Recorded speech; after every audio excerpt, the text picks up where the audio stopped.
Hey. So before we get started, have you liked and subscribed yet? There's a lot of great content coming your way from this channel and you don't want to miss out on it. So make sure to like and subscribe. I'll give you 3 seconds to like and subscribe. 1, 2, 3. Thank you for liking and subscribing. Also, what did you think about the free audiobook that I made for you? The link is in the link is in the description box, in the comment section and the description box down below. So click on the link in the comment section below, listen to the free audiobook, give me your honest feedback in the comments section below. I will pin your comment and I will also give your channel a shout out as a thank you for giving your honest feedback of the audiobook, the free audiobook. This article is from radio.wpsu.org. Bisbee 17 documents dark history of mass deportations in Arizona mining town. And this article is by the editor. Fernando Serrano, who plays a striking miner in Bisbee 17, a story of nearly 2,000 miners, most of them immigrants, were pulled violently from their homes and businesses in Bisbee, Arizona for deportation to the New Mexico desert in 1917. Wow. It's horrible.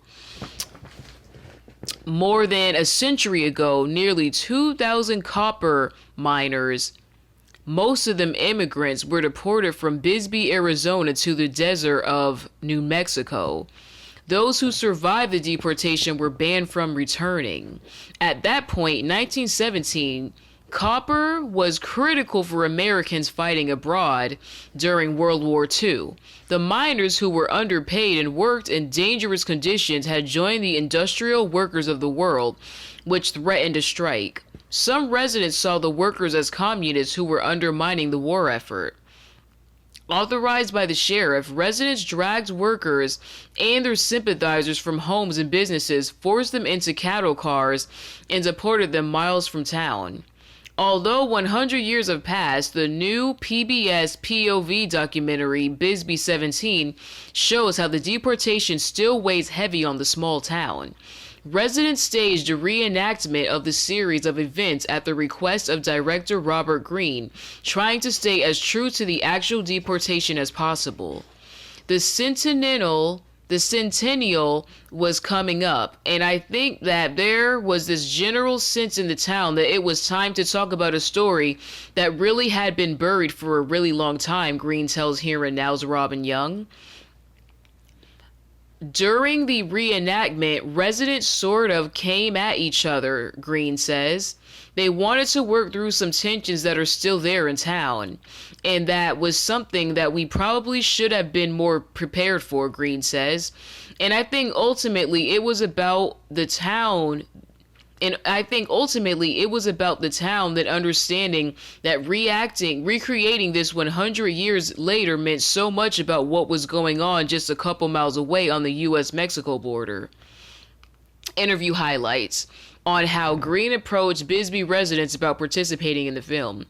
When we started coming around 9 months before the centennial saying, yeah, hey, we're going to document what you're doing in town leading up to the commemoration of what happened, and we're also going to try to restage this gigantic performance piece in the middle of town where we reenact what happened.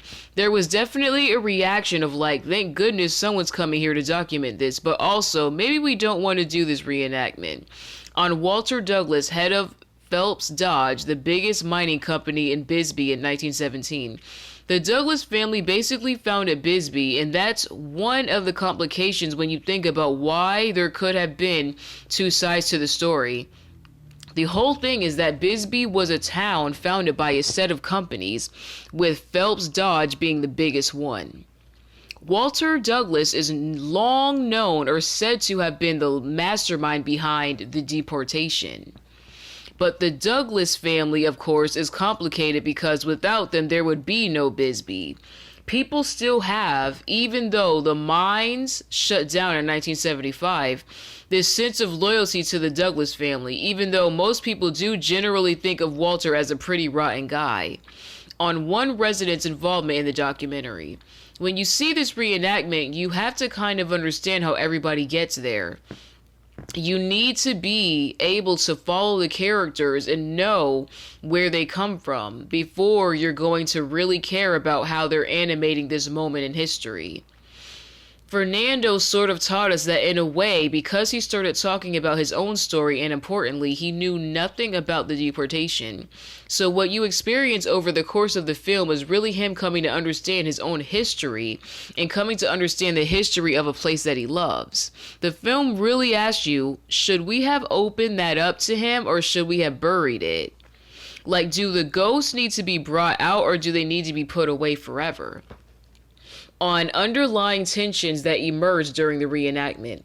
By the time you actually get to the day of this giant recreation of this event on the actual 100th anniversary, we didn't really know what to expect. And then I said action, and they sort of came at each other. So much so that sometimes we had to like cool it down a bit, because clearly it became an opportunity for people to perform a deeper thing. They wanted to scream. They wanted to grab at each other. We didn't go over the pretense that we were going to change anything. That was something that we were moved by, because as much as we're orchestrating it, it really had to be their decision to sort of take the ball, so to speak, and run with it. There's a moment late in the film where there's one white kid who says, "This is the largest group therapy session I've ever been to."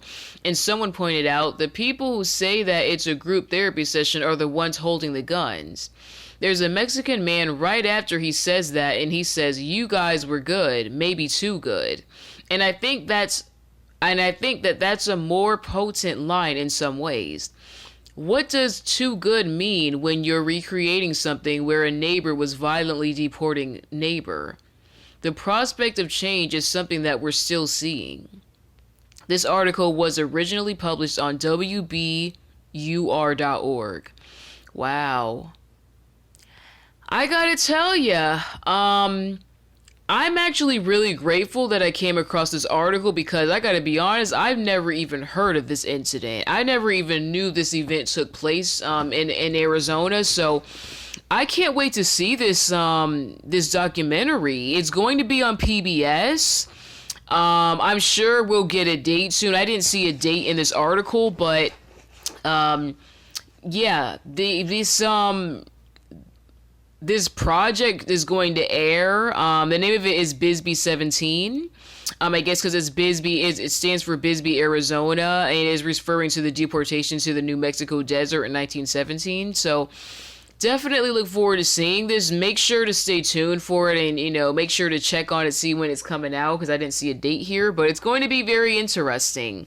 And yeah, I didn't. Let me know in the comment section below if you knew about the deportation that took place in Bisbee, Arizona in 1917. I had no idea about this, and I think it's really interesting that they actually use the residents, apparently. I'm really trying to look at this again, but they actually use the actual residents to be in this reenactment. So I gotta be honest, that's really powerful.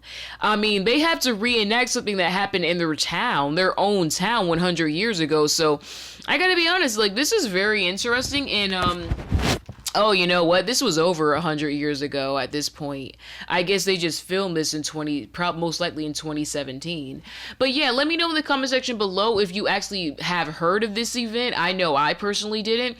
And also let me know in the comment section below if you plan on watching this, because I know I do. I love learning. I really do want to learn more about our country, so I'm just interested in this.